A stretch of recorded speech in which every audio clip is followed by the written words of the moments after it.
Hello po! Hello, hello. Good to see you Mga again. kuya! Mga Ayan. kuya, may tanong po pala ako sa iyo mga kuya. Oh, Mahilig po ba kayo manood ng boxing? Boxing? dati, noong Oo. panahon ni Dati. Pacquiao. Oh, yes! Go, Manny! Hindi po kaya natanong ko po kasi mga kuya, di ba naalala niyo po sa ating mga nanood na yung napag-usapan po natin last week, spiritual warfare. Kumbaga parang boxing parang digmaan o kaya may laban na nagaganap. Mga kuya, gusto ko lang po sanang parang i-refresh, ano? So, di ba spiritual warfare mga kuya? So, ibig sabihin kuya, pag may spiritual warfare or warfare, may dalawang kampo na may dalawang kampo, di ba po? So, bali yung isang kampo po is Satan and his cohorts at yung isang kampo po is God and his angels, 'di ba? Syempre doon ako kay God, 'di ba? Pero mga kuya tama po ba yung naintindihan ko na ang purpose po talaga nung isang kampo which is Satan and his cohorts is for people, for us to go against God. Tama po ba mga kuya? Oo, tama, So, tama. opo. So mga kuya, ito po ang tanong ko mga kuya, para din po sa ating mga nanonood. Baka matulungan niyo po kami sa inyong mga payo. Paano po ito ngayon sa totoong buhay? Paano namin ma-apply ito? Siyempre gusto namin ang buhay namin maging kalugod-lugod sa Panginoon. Pero may reality po pala na spiritual warfare na hindi po namin talaga lubos na naintindihan o nakikita. Na siyempre gusto po namin magtagumpay. Pero mga kuya, baka matulungan niyo po kami sa mga Yes. payo. At siguro simulan ko lang dengan to, Tosca, no? Katulad ng pinag-usapan natin kahapon, may tatlo tayong major opponents. Yung Opo. world, flesh, and Satan. So meron tinatawag na worldly thinking, merong fleshly habits, and satanic influences. Di ba? Kaya nga parang ano yan may mga strongholds. Sabi nga ng 2 Corinthians 10:3-4, though we live in the world, we do not wage war as the world does. The weapons we fight are not the weapons of the world. On the contrary, that they have divine power to demolish strongholds. Di ba? Kaya may mga strongholds Yun, paano may strongholds na yun? Ano ba ibig sabihin ng strongholds? Diba? Para sa mga military, may mga military strongholds, may mga spiritual strongholds. Ito yung mga fortified place na dominated ng ating enemy. So basically, ang mga dinodominate ng enemy natin, as I've said, worldly thinking, fleshly habits, and satanic influences. So dapat yun, ma-destroy natin yung mga strongholds na yun. Kailan matatapos tong warfare na to? Nako, sa pagdating ng Panginoon Jesucristo, He will totally eradicate all evil. Kaya nga sabi niya, He will wipe every tear from their eyes. There will be no more death, no more crying, no more pain. The old order of things had passed away. Yun talaga, i-judge sila and they will be thrown into the lake of fire. Ang tanong na lang, paano to sa totoong buhay? Yun. Opo. Kasi pag sinabi mo, di ba, if you want to live a godly life, you will be persecuted. Talagang somehow you will be attacked. You will be attacked by the enemy. Kaya talaga ibang tao, natatakot tuloy kumampi sa Diyos. Kasi although in their mind, gusto ko si God, pero in their practice, they're following the worldly system. Di ba? They have the worldly thinking. Kasi una-una tinan nyo, how the world attacks us. Naikwento ko to sa inyo minsan, di ba? The world attempts us to seek its approval.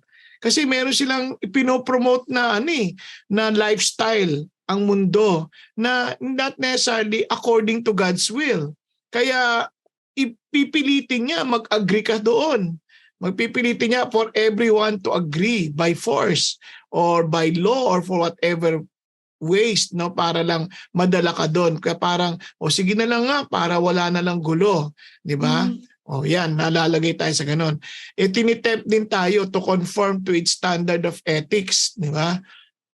Kasi may mga ethical issues na biblical ethics. At tapos Christian ethics. Ngayon, gagawin niya, i-form ka niya, i-mold ka niya to conform to that kind of ethics, yung worldly ethics, di ba?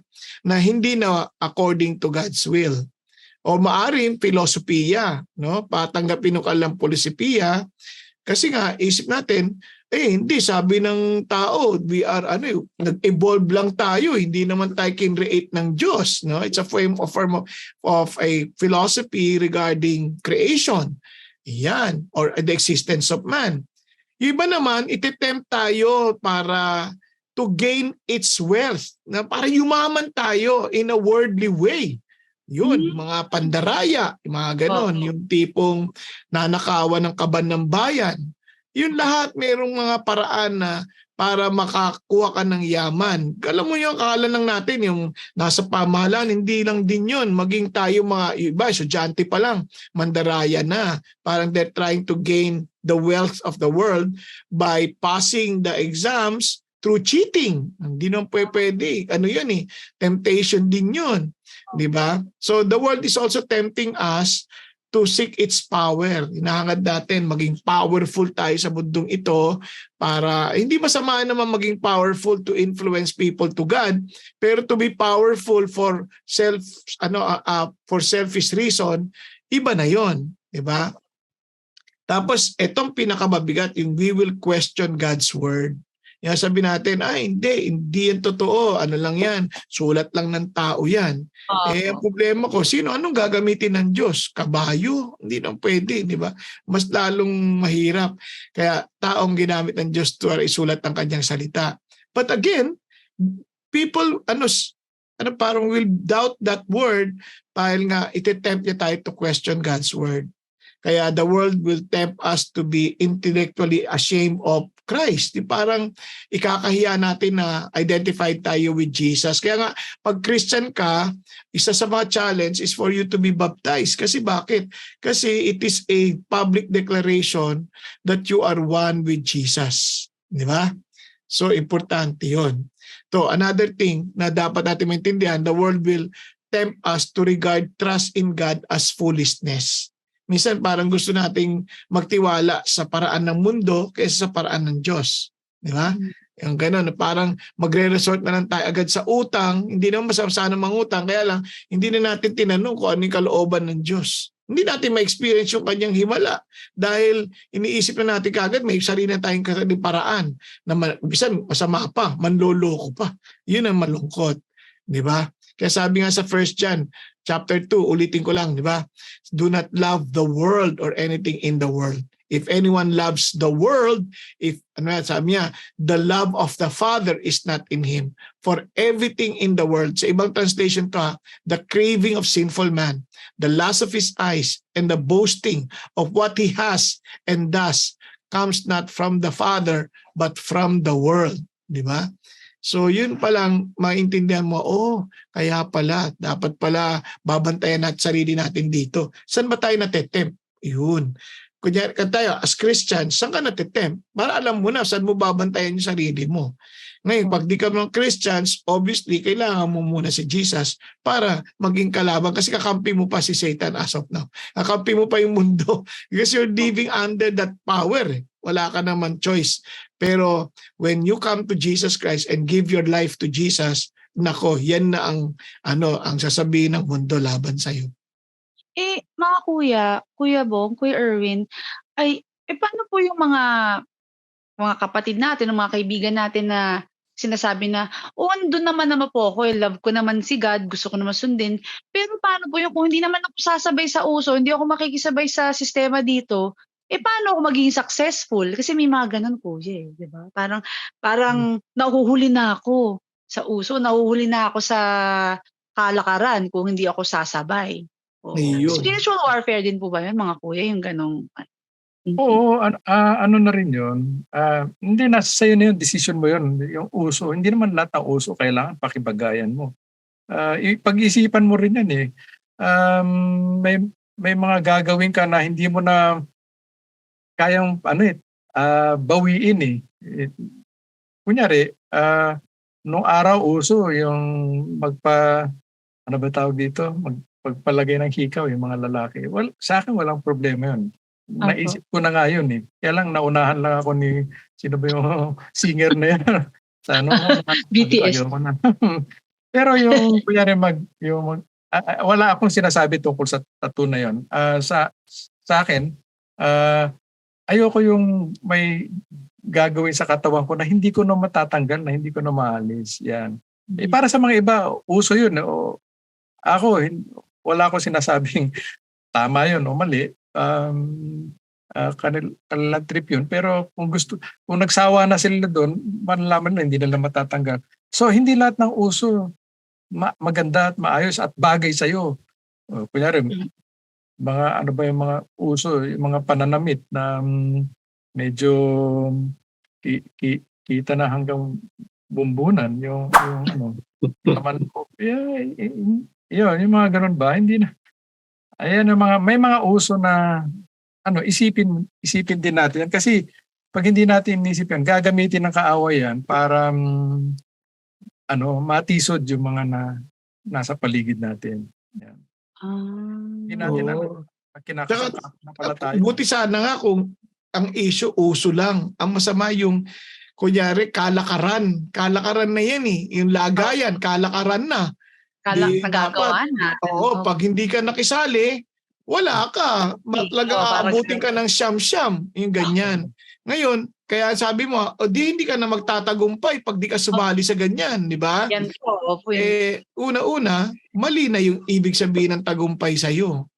Kasi ang tagumpay ngayon is something to do with the temptation for us to be wealthy in this world. Dapat yung tagumpay natin, maintindihan natin, yung we are looking forward to the day when God will welcome us and say, well done, good and faithful servant. Yun ang tagumpay. So yun ang babalansin natin. Di ba? Kaya yung nakakatakot yung mga kalakaran na yan. Kasi kaya tinan mo yung mundo natin, malungkot ako kasi ang bansang Pilipinas, sa sobrang tatalino natin, ang layo-layo natin sa mga kapitbayan natin, ang layo-layo natin sa ibang bansa, na samantalang, alam nyo, pag naisip ko nung napunta ako sa GCC, yung Gulf, na countries, ang gaganda na nila, yung Dubai, ganyan.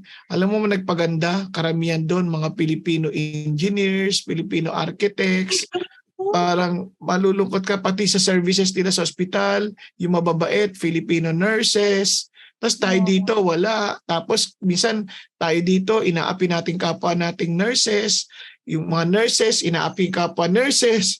Parang hindi natin naintindihan, tayo na nga yung magkakababayan eh.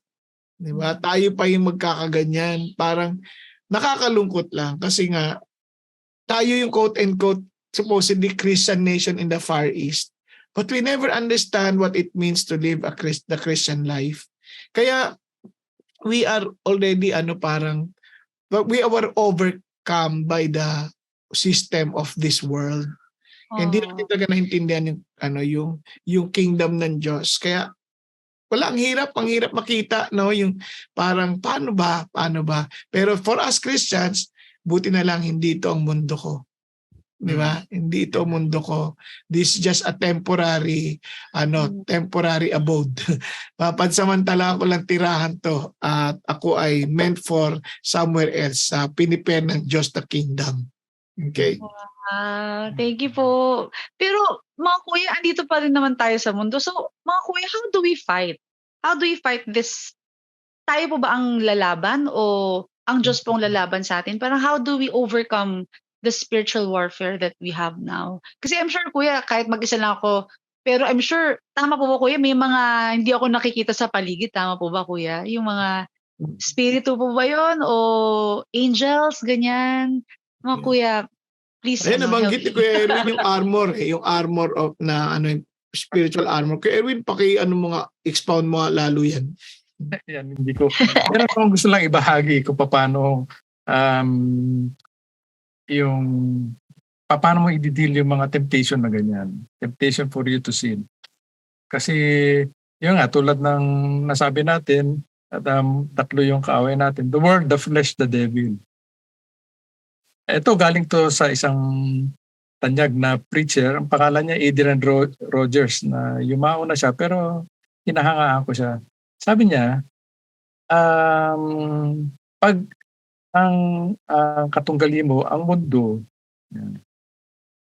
you fight the world with faith. Kasi gusto ng mundo, yung bang to see is to believe, wag kang manalig sa Diyos. Hindi. You fight the world with faith. Wow. Pag gusto ng mundo, dapat maging katulad ka ni ganito, ganyan. Magagara yung mga yung damit, magaganda. Hindi. Basta have faith. Pangalawa, yung naman, the word, the flesh, ito yung mga pita ng laman, yung ating hilig, yan. Either, sex o yung pagkain Yun ang mga strong desires Ang sabi niya, lalabanan mo yan by fleeing. Flee. Tatakbo ka. Huwag ka na muna, saka ka na muna mag-pray, tumakbo ka na muna. Tulad ng ginawa ni Joseph. Takbo po. Oo, huwag mo lang. Kasi mga iba, pinipikit lang yung mata nila tapos mag-pray. Hindi ganun. Pag lust, yung pita ng laman, flee. Yan ang sabi sa Bible At pangatlo, pag ang katunggali mo, ang kaaway, si Satanas, ang Diablo, resist. Yun ang sabi sa Bible. Resist the devil and he will flee from you. How do you resist? Tulad ng ginawa ng ating Panginoon, you resist the devil by quoting scripture. Parang puro letter F, Kuya Erwin. Oo nga. Faith, flee, and fight. Di ba? Wow. Magaling talaga magsama si Kuya Bong. Hindi, pero maganda yon kasi maganda yung sinabi kay Erwin, maganda yung mapaalalahanan tayo. When it comes to immorality, hindi mo yan pwedeng labanan. Takbuhan mo na lang yan. Di ba? Kasi hindi mo kakayanin yan. Di ba? Hindi mo kakayanin. Huwag mo nang itry. Huwag mo itry. Pero pagdating sa talagang by faith. So how can you fight it by faith? Pasok pa rin yung sinasabi ni Kuya Erwin sa atin na study the Word of God because di ba faith comes from hearing the Word of Christ. So talagang yun ang sword of the Spirit. Yung tinatawag natin yung Word of God. The Word of God. Oo. So kahit si Jesus talagang it was by the Word of God na hinarap niya yung demonyo. Di ba? Sabi ng demonyo, sabi niya, turn this stone into bread. Ano sagot ni Jesus? It is written, man shall not live by bread alone, but with every word that proceeds out of the mouth of God. Importante yun Ngayon, ang ganda rin, si Joseph, nung tinutukso ng asawa ni Potiphar, tumakbo. Di ba? Kasabihan tayo, pagpalay ng lumapit. Di ba? Ano dapat gawin? Diba? Pukain na yan. Sabi ko nga, buti pa yung manok. Hindi basta tumutuka Pinapakiramdaman muna. Diba? Kung huhulihin siya o hindi. Tsaka pag lumapit ang palay, matakot ka lalo. Wala namang paayan. May bigla. Baka nakapatong na ulo ng ahas. Oo nga po. Pero mga kuya, may question po ko. Okay lang po. Intermission. Kasi nabanggit niyo po na we have to study the Word of God, the sword of the Spirit. Kumbaga yun po yung sandata po talaga para malabanan ng spiritual warfare. Pero mga kuya, ang tanong ko po, sa tingin niyo po, ano po yung weapon naman ni Satan? Ano po yung ginagamit niya na para matalo tayo o para tayo ay talagang ma-destroy? Ano pong weapon na ginagamit niya? Madami. Pero si Kuya Erwin, alam niya yung number 1 na weapon.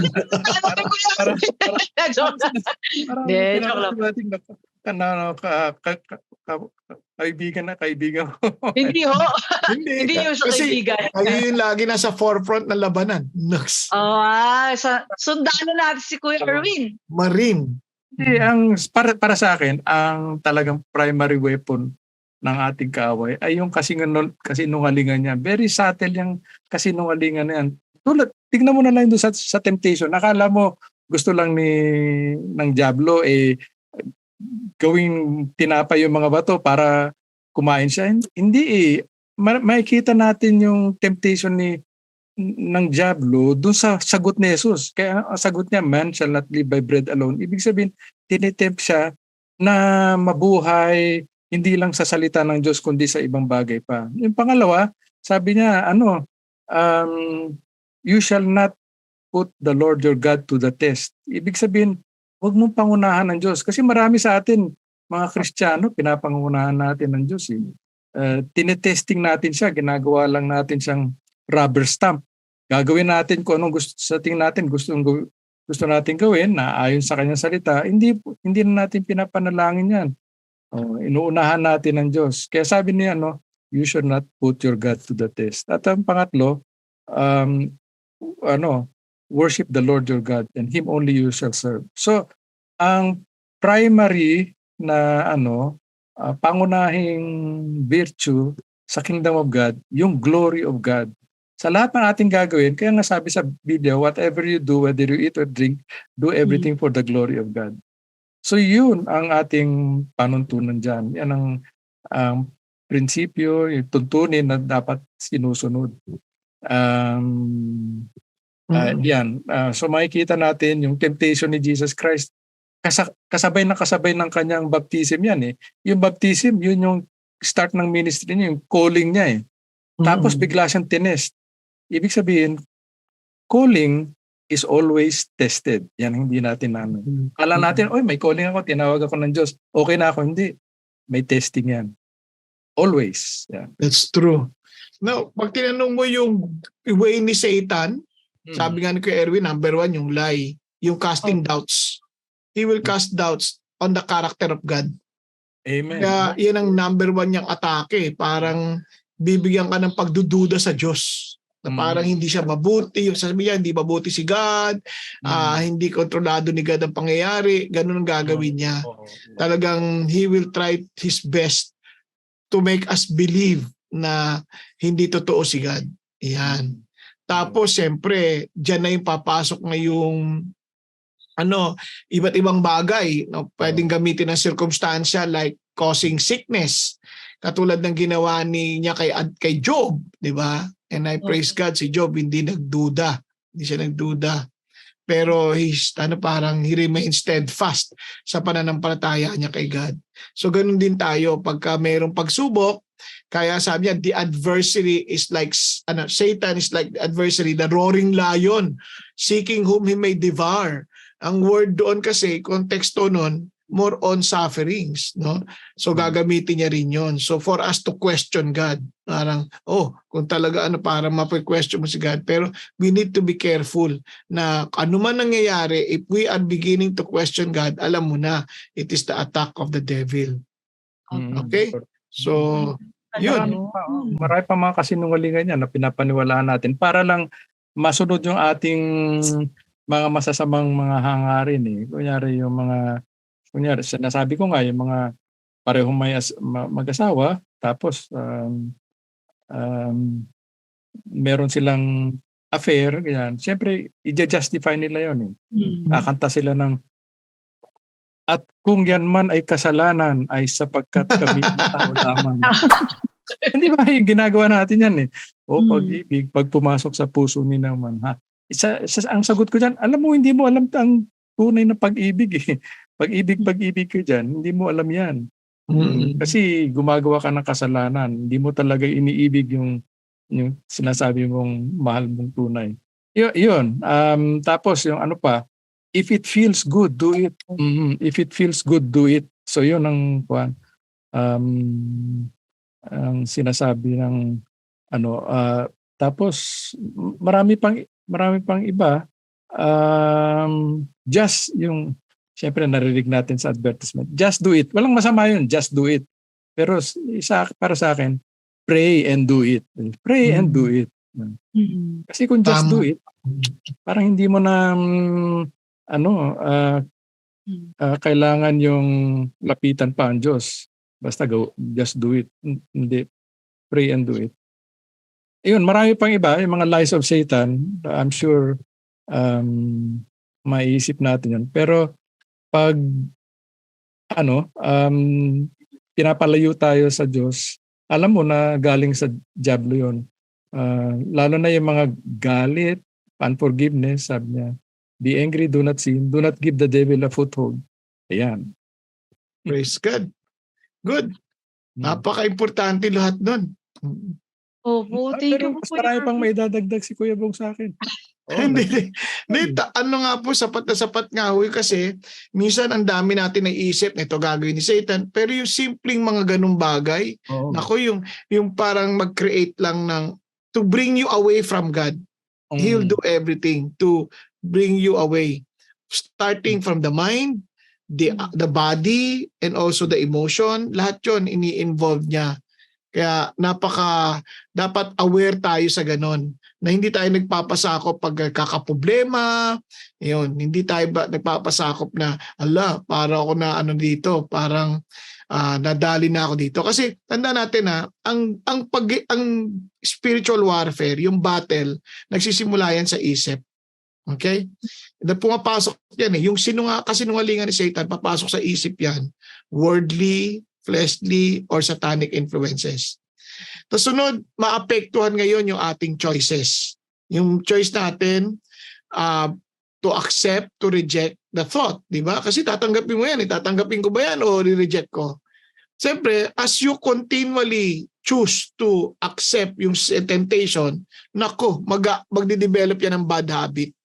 Magkakaroon ng bad habit yan, siyempre, kikilos mo na based on what you are thinking. Di ba? Kaya nga, naalala ko yung preaching ni Pastor Peter, you need to be spiritually and spirit-filled yung thinking, spirit-filled yung emotion, spirit-filled din yung yung action, di ba? So importante 'yon. So, itong stronghold na 'yon, pag na-develop na yung habit, rooted na 'yon sa iyong behavior. Rooted na sa behavior mo. Kaya 'yun ang babantayan mo lagi. 'Yun ang ating babantayan lagi whenever we are in a spiritual warfare. Kaya sa akin, tama yung sa advice ko, Erwin, na lagi tayo mag-meditate ng kanyang word. Mag-meditate natin para alam natin kung sa Lord yun o hindi. Kasi battle yan of truth and lies eh. Amen. Oo, totoo Na yan. battle of truth and lies. So you better know the truth. No, Jesus, the truth, and the scripture that talagang based on what Jesus how Jesus see the scripture or how Jesus is revealed in the scripture, dapat naintindihan natin 'yon. Oh. Kasi doon ang labanan talaga, doon ang labanan. Opo. Naku, mga kuya, maraming salamat po. Talaga naman pong talagang ang buhay talaga ay sadyang talagang challenging at may spiritual warfare po talagang nagaganap talaga sa buhay. Kaya mga kuya, bago po tayo magpaalam, pwede po bang humingi ng payo para po sa ating mga nanonood na paano po nila mapagtatagumpayan, ayan, ang spiritual warfare sa mundo. Ayan, mga kuya. Thank you po. Uulitin ko lang, sinabi ni Kuya Bong, Word of God, tsaka prayer, dependence on God. Yun lang naman ang ating binigay na sandata para mapagtagumpayan natin yung mga attacks ng mga masasamang espiritu sa atin. Marami yan eh. Fiery darts, marami yan. Tsaka yung mga iba, ang tawag doon, very subtle. Hindi mo akalain na nilalayo ka na sa nais ng Diyos para sa buhay mo. Kasi yan eh, unti-unti yan. Alam mo ba paano pinapatay yung isang palaka, yung frog?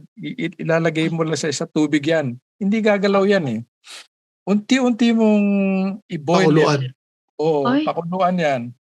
Yan. Hindi niya mararamdaman. Mamamatay na siya doon. Tapos tinola na po siya, ganun? Yung tinola po pala ka, di ba? Tinola ko. Pero pag tinapon mo yan sa mainit na tubig, tatalon yan eh. Ganun ang ginagawa ng Kailangan dadahan-dahanin.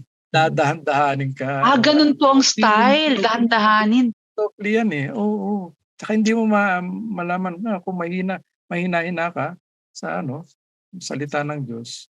Wala, paikot-ikutin ka lang, paglalaroan ka lang. Naku po. Ayan. Buti na lang, nandito si Kuya Bong para gabayan. Sobra. Parang spiritual leaders. Sa totoo lang, ang dami-dami pa nating dapat pag-usapan dito. Kasi kung ang kawawa, ang iba hindi nila naintindihan. Hindi pa natin napag-usapan yung tinatawag nilang demonization, mga ganun. Hindi pa natin napag-usapan yan. Pero as of now, napaka-importante nating maintindihan na Satan o parang yung ating enemy, whether it is in the form of world, flesh, or satanic influence, sabi ng Panginoon, the enemy or the thief comes to steal, to kill and destroy. Di ba? Yun talagang gusto niya, yung sirain tayo. But Jesus Christ came to give us abundant life. Pero alam niyo bang nagbigay ang Diyos ng mga armor na sinasabi nga ni Kuya Erwin noong nakaraan? Napaka-importante yun. Alam niyo bang number 1 is belt of truth? Kasi yung belt of truth, yun ang hahawak ng kanilang yung breastplate, yun ang hahawak ng kanilang mga kasuotan, paglalagyan ng sword, nandoon lahat yun. So napaka-importante yung belt of truth. So we need to know the Word of God, yung truth yung sinasabi tungkol about Jesus, about salvation. Alam natin dapat yan. Tapos the helmet of salvation, kasi doon atakihin tayo ng pagdududa about our salvation, na we are saved by grace through faith in Christ Jesus. Diba? Yung, ganun din, yung sandalya, yung the sandals of the preparation of sharing the gospel. Crucial yun kasi the more we share the gospel, the more we are convinced, the more we understand the gospel.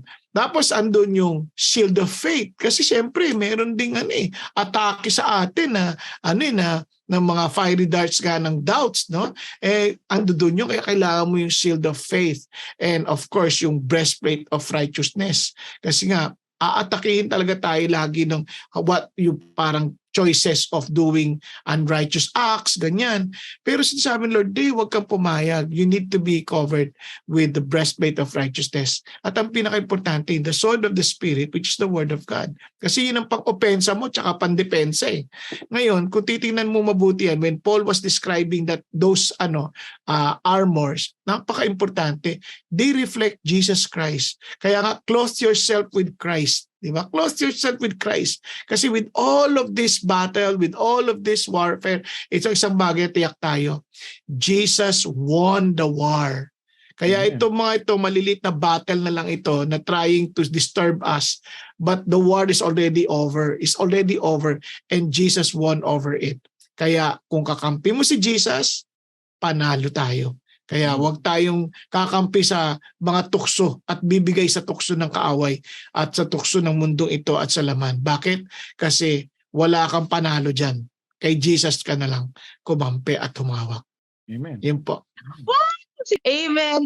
Mga kuya, maraming salamat po sa mga nanonood, sa ating mga nanonood. Sana po na-bless po kayo. Ako po na-bless talaga. Kaya mga ating mga kapatid, huwag po tayong matakot dahil kasama natin si Jesus. He is our overcomer and He is our deliverer. Mga kuya, thank you so much sa inyong mga payo. Pero mga kuya, okay lang po ba bago tayo magpaalam sa kanila? Pwede po ba tayong Pag-pray. ayun nga po opo, tama. Mamaya na yung moto. Mas maganda po yung inyong suggestion, Kuya Bo. Sige po, let's pray po. May spiritual attacks mahirap na. Opo, At tama. yung sounds natin, biglang nagkakagulo. Pero we need to pray. Kuya Erwin, can you lead us in prayer? Let's pray. Amang Banal, muli nagpapasalamat kami sa iyo sa pagtatapos ng aming episode na ito. Dalangin namin na tunay nga na paglingkod kami at makapag-minister ito sa lahat ng mga nakikinig at dalangin din namin na ilayo mo kami lahat sa lahat ng tukso at kapahamakan and continue to be with us, Lord, to fill us with your Holy Spirit and grant us the victory sa aming mga pang-araw-araw na pagkikipagtunggali sa aming kaaway, Lord. We just thank you and praise you, Father, in Jesus' name. Amen. Amen. Amen. Praise God. Okay. So, ayun po. Tagline. Umulan. Umaraw. Bumagyo. Kung kailangan ng payong. Ayan. Andito po ang Payong Kapatid.